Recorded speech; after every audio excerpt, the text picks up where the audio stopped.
একজন পুরুষ কখনো পরিবর্তন করা যায় না।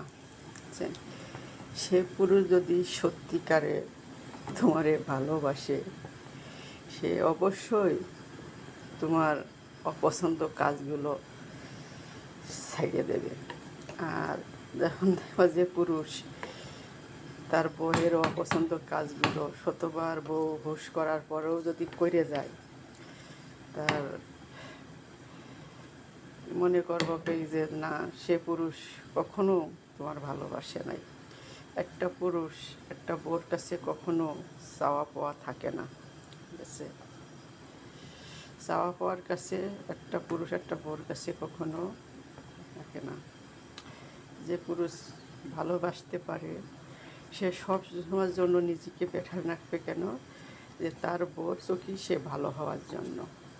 আর যে পুরুষ তার স্ত্রীকে ভালোবাসবে না, সে তার বউর অপছন্দ কাজগুলো সবসময় জন্য করবে, যাতে তার বউ তাকে ঘৃণা করতে পারে, সরিয়ে যেতে পারে, এই জন্য। কিন্তু যে রান্না করা হয়ে গিয়েছে।